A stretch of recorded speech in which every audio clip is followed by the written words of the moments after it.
समाज का काम है आपको बर्बाद करना और भटकाना। अगर आपका कोई शुभचिंतक है तो वो है माँ बाप। दो तीन लोगों से तो बहुत बच के रहिए जो आपके घर के खिलाफ आपको बताते हैं। आदमी को पहचानना है ना, तो उसको ये देखो कि इसके माँ बाप के प्रति कैसा रवैया है। डेली सुबह उठकर शुक्रिया कहा करो अपने माँ बाप का पैर छूकर। भगवान उतर आए और माँ बाप कहते चला दो गोली तो चला दो।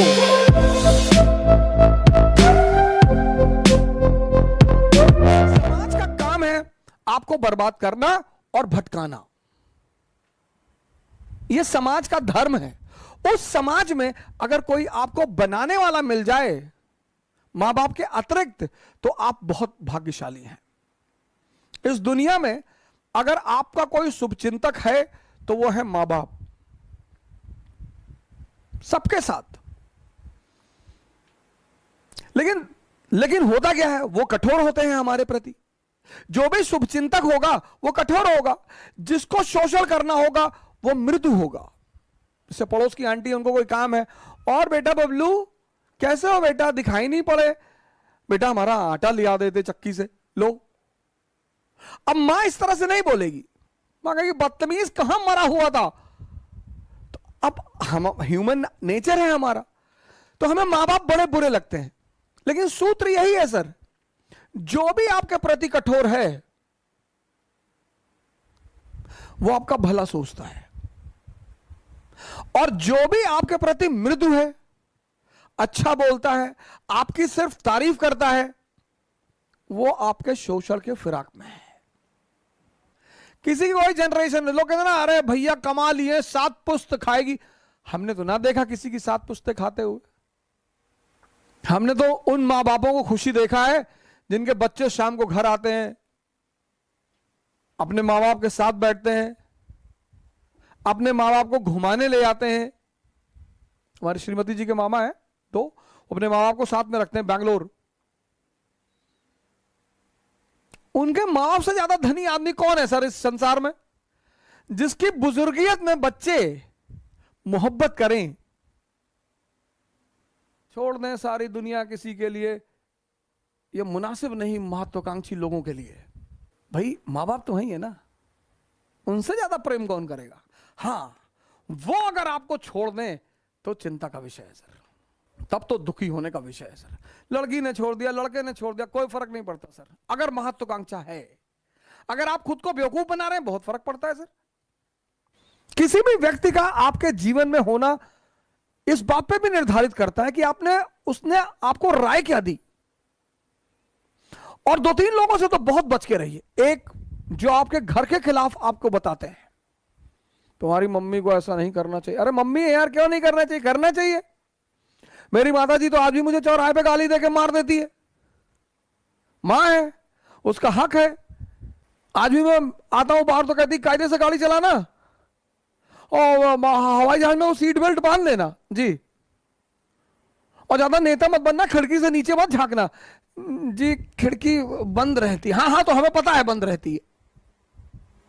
मां है सर। 7 महीना मैं रहा ऋषिकेश में सर, मेरा अटेम्प्ट खत्म हो गया, सबने मेरा साथ छोड़ दिया सर, सबने। मैं पैसे 1-1 रुपए के लिए मोहताज हो गया। मेरे एक मित्र हैं, 100 रुपए मांगने पे नहीं दिया उन्होंने सर। लेकिन मेरे पिताजी आते थे ऋषिकेश, मुझे पैसा दे देते। मैं उनसे कहता था मैं अब कुछ करूंगा नहीं, मैं पैसा कमाऊंगा, तुम्हारी बुढ़ापे की गारंटी बनूंगा, मैं कुछ नहीं करूंगा। तो बोले यार हम तुमसे कुछ कहते हैं, लेकिन जब तक मैं जिंदा हूं तब तक मैं आकर तुमको पैसा देता रहूंगा। और सर 7 महीने आते रहे वो ऋषिकेश और मुझे पैसा देते रहे सर।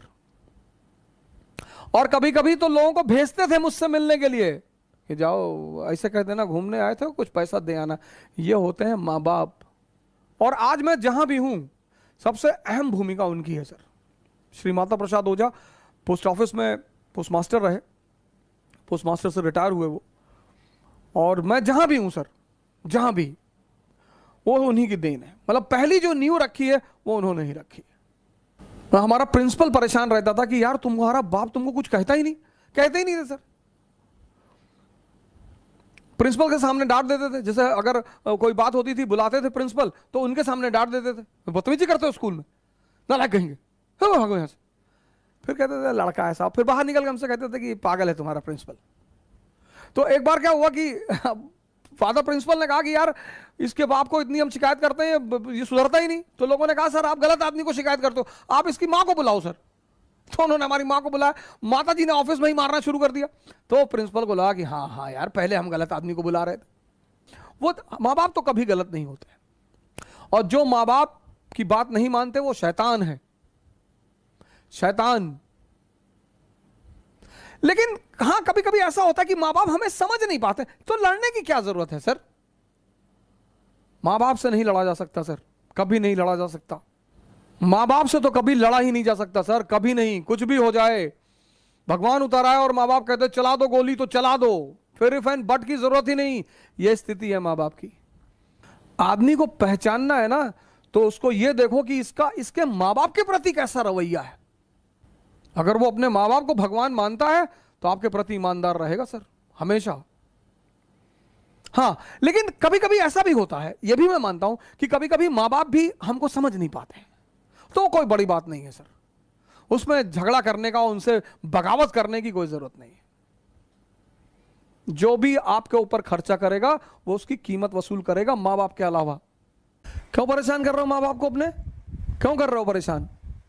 हमको बाइक दिला दो, हमको ये दिला दो, पढ़ा रहे हैं कम है? डेली सुबह उठकर शुक्रिया कहा करो अपने माँ बाप का पैर छूकर कि यार खिला रहे हो, यही बड़ी बात है। कोई दूसरा खिलाएगा चमड़ी उतार लेगा तुम्हारी।